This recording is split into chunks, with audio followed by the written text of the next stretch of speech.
लेकिन इस तनाज़े से किसी ना किसी तरह उस ढांचे पर भी सवालात उठते हैं जो रेवेन्यू डिस्ट्रीब्यूशन है, क्योंकि पता चल गया कौन कितना ज़्यादा ज़रूरी है। अगले टॉपिक की जाने बातें हैं जाहिद साहब, पाकिस्तान वर्सेस अमेरिका मैच होने जा रहा है। हमारा इससे पहले उनके साथ एक्सपीरियंस बहुत अच्छा नहीं रहा, यूएस की टीम के साथ हमारा जो पास्ट है, लेकिन उसको भूलते हुए अभी हम जिस तरह से इस मैच में जाएंगे, अमेरिका की टीम एसोसिएट होने के बावजूद बैटिंग में मुसलसल बेहतर कारकर्दगी दिखा रही है। आपको लगता है पाकिस्तान के लिए कितना मुश्किल हो सकता है उनके साथ ये मैच? देखें, आज तक यूएसए और पाकिस्तान का एक ही मैच हुआ है जो वर्ल्ड कप 24 में हुआ था जी। पहला मैच था डेलस में, यूसुफ साहब और मैं वहाँ पर मौजूद थे। पाकिस्तान पहला मैच हार गया था। फिर इंडिया से भी लो स्कोरिंग मैच जो है गालबन 119 रन थे जो अमेरिका में, वहाँ तो तस्लीम खालिक साहब भी मौजूद थे, वो भी पाकिस्तान हारा बुरी तरह से। अमेरिका का जहाँ तक जिक्र है, बेसिकली आजकल किसी भी टीम को कमज़ोर समझना या कमज़ोर करार देना ज़्यादती होगी, क्योंकि हर टीम के 4, 5, 6 खिलाड़ी ऐसे होते हैं जो दुनिया भर में लीग्स खेलते हैं। तो लीग्स खेलने से उनका एक्सपीरियंस भी हो जाता है और उनको ये भी पता है कि पावर प्ले में कैसे खेलना है, उनको ये भी पता है कि डेथ ओवर्स कैसे करने हैं और उनको ये भी पता है स्पिनर्स को कैसे फेस करना है। तो पाकिस्तान, मैं समझता हूँ, ऑन पेपर देखें, परफॉर्मेंस देखें, तजर्बा देखें, क्योंकि पाकिस्तान के 7 खिलाड़ी अब ऐसे हैं। आपको याद होगा लास्ट जो 2024 का वर्ल्ड कप था, अचानक अम्माद वसीम, मोहम्मद आमिर भी टीम में आ गए थे। अब उस टीम के 7 खिलाड़ी जो है इस टीम में नहीं है। बज़ाहिर तो मैंने लगता है कि मुझे लगता है कि पाकिस्तान जीतेगा और यकीनन आसानी के साथ जीतेगा, लेकिन पाकिस्तान की क्योंकि परफॉर्मेंस ऐसी होती है। और फिर नीदरलैंड के साथ जो अभी मैच था पाकिस्तान की टोटल कहना चाहिए बैटिंग फ्लॉप हुई। सोहेल साहबज़ादा, फरहान के, साइम अयूब के अच्छा स्टार्ट दिया था साइम ने, और फिर एंड पे फ़हीम फशरफ पे फिर वो क्या उनका नाम है, मुश्किल सा डोडू या क्या नाम है, कैच ड्रॉप ना करते तो शायद बाजी पलट जाती, मुख्तलिफ हो जाती। तो पाकिस्तानी टीम अपने एंड पे अगर परफॉर्मेंस अपने पोटेंशियल पे खेलती है टीम और सही प्लेइंग 11 सेलेक्ट की जाती है तो पाकिस्तानी टीम का यकीनी तौर पर पलड़ा भारी है। और उसमें जो है पिछले जो लास्ट मैच है जिसका सारे एग्जाम्पल भी देते हैं, इंडिया को नो डाउट टफ टाइम दिया। इंडिया में स्कोर ज़रा निस्बतन ज़्यादा बन रहा है, श्रीलंका में कम स्कोर बन रहा है। और वहाँ पर अगर उस दिन, जैसा यूसुफ साहब ने भी कल जिक्र किया था, सूर्या कुमार यादव का अगर एक एयर ड्रॉप ना होता तो हो सकता है वहाँ भी तारीख रकम हो जाती, क्योंकि बाकी इंडियन टीम जो है वो फेस नहीं कर सकी थी। लेकिन बैटिंग में नाकाम हुई थी, बॉलिंग बहुत अच्छी की थी। मोहम्मद सिराज, जिनको घर से बुला के टीम में शामिल किया गया था, अचानक 3 विकेटें ले गए। अर्शदीप सिंह ने भी 2 विकेटें ली। तो पाकिस्तान और यूएसए का बज़ाहिर कोई मुकाबला नहीं है, लेकिन T20 में क्योंकि एक लंबी शराकत की ज़रूरत है और एक अच्छा ओवर पड़ गया तो बाजी पलट सकती है। और पाकिस्तानी टीम को संजीदगी के साथ, यहाँ तक ये है कि पिछले मैच का प्रेशर पाकिस्तान लेगा तो मेरा नहीं है, प्रोफेशनल क्रिकेटर हैं। और ज़ाहिर है ये भी भूलना होगा कि ऑस्ट्रेलिया को हमने क्लीन स्वीप शिकस्त दी है। वहाँ पे जो है डिफरेंट कंडीशंस हैं और हर बड़ा मैच जो है एक डिफरेंट प्रेशर होता है और हर टीम पे प्रेशर होता है। एग्रेसिव इंटेंट के साथ हमें ये मैच खेलने की ज़रूरत है। डिस्कशन को मज़ीद कंटिन्यू करते हैं एक ब्रेक के बाद। Stay with us.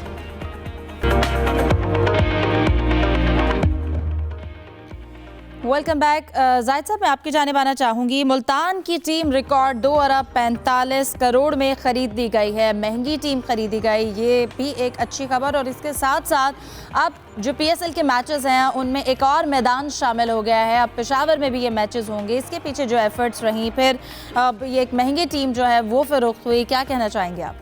देखिए हिफ्ज़ा, कल जो तकरीब थी वहाँ मैं और यूसुफ साहब दोनों मौजूद थे, बड़ी इंटरेस्टिंग थी और बहुत ही ज़बरदस्त कहना चाहिए।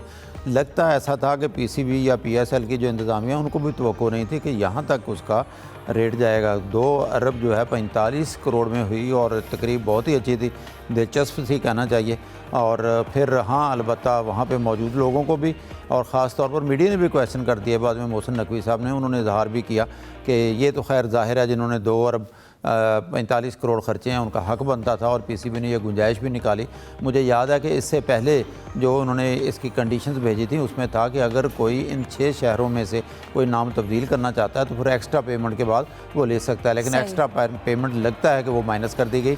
और फिर जिन्होंने लिया उनका ताल्लुक क्योंकि रावलपिंडी से था, उन्होंने इसका नाम रावलपिंडी रख दिया। जो दूसरी बात आपने किया उसका थोड़ा सा बताऊँ, क्योंकि वहीं पर जब क्वेश्चन के जवाब में सलमान नसीर साहब ने ये बताया था कि एक नया वेन्यू फैसलाबाद भी शामिल होगा।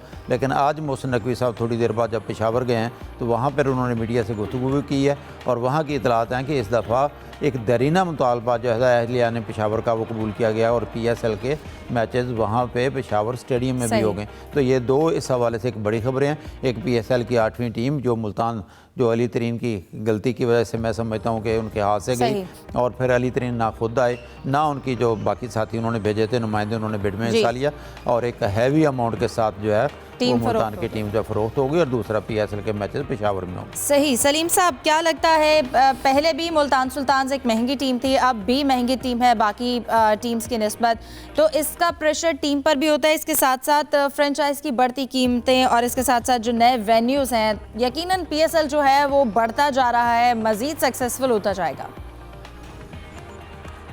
देखें, जो पहले मैं अली तरीन की बात करूंगा, मुल्तान सुल्तान की, जो उन्होंने काम किया था ना, फाड़ दिया था हीरो बनने के चक्कर में, वो उन्होंने अपनी PSL वाली किस्मत फाड़ दी थी।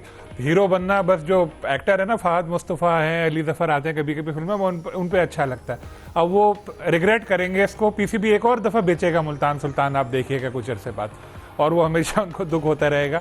और इस जो ये हुई नीलामी, इससे पहले PCB का जो आइडिया था वो 2 अरब 20 करोड़ का था कि इतना तक जाएगी, लेकिन ये 245 तक चली गई। क्रेडिट जाएगा इसका जो अमेरिका से आए थे फवाद सरवर, पहली बार उन्होंने आगे आगे बढ़ के बिडिंग की, जो एक 75 पे उन्होंने टीम ली, जो 2 तक वो जा सकते थे, फिर दूसरे लोग इसमें बढ़ते गए। और अब इंटरेस्ट देखें आप, PSL में भी टाइम बाकी है, 26 तारीख को अगले महीने होगी, लेकिन इंटरेस्ट कितना है, हाइप कितनी बन गई है। अभी आपने पेशावर का बताया, बहुत अच्छी बात है। जावेद आफरीदी बहुत अरसे से कोशिशें कर रहे थे, अगर वहाँ मैचेस हो गए इस साल, उनको भी बड़ा क्रेडिट जाएगा।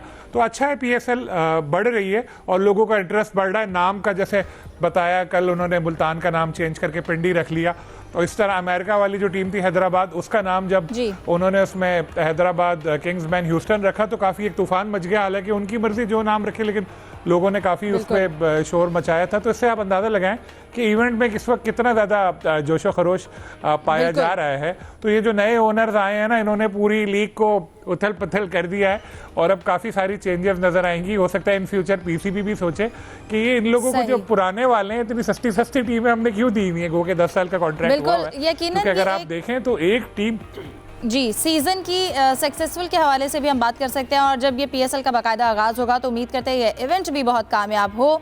अब हम प्रोग्राम के इख्तिताम की तरफ जा रहे हैं। यूसुफ, मैं जाने से पहले हॉकी के हवाले से भी आपसे जानना चाहूँगी। पाकिस्तान की जो प्रो हॉकी लीग में पाकिस्तानी टीम ने ऑस्ट्रेलिया का बड़ा अच्छा मुकाबला किया, लेकिन 1 गोल के फ़र्क से हम हार गए। क्या लगता है जो मॉडर्न हॉकी इस वक्त स्टाइल है, उसमें हम ट्रेडिशनल स्टाइल को ऑब्सोलेट कर चुके हैं? देखें हिफ्ज़ा, होबार्ट में ये मुकाबला हुआ। पाकिस्तान की टीम शुरू में ऑस्ट्रेलिया के खिलाफ 2 गोल के खसारे में थी, लेकिन पाकिस्तान टीम ने कमबैक किया और आखिरी लम्हात में एक अंपायर ने पेनल्टी स्ट्रोक दिया पाकिस्तान के अगेंस्ट, जिस पर ऑस्ट्रेलिया टीम तीसरा गोल करके ये मैच जीतने में कामयाब रही।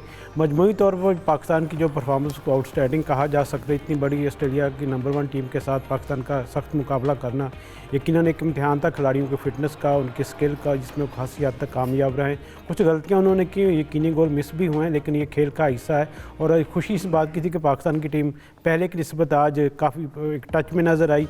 अब कल चूँकि पाकिस्तान का मुकाबला जर्मनी के साथ है, तो अक्सर देखा गया कि पाकिस्तान की टीम जब एक के बाद दीगरे मैचेस खेलती है, फिर उसकी जो परफॉर्मेंस का ग्राफ नीचे आ जाता है। अब देखते हैं कल कैसा मुकाबला करने में उम्मीद करते हैं कल का मुकाबला एक अच्छा मुकाबला होगा। प्रोग्राम का वक्त खत्म हो जाता है। आप तीनों का शुक्रिया, दीजिए इजाज़त। अल्लाह।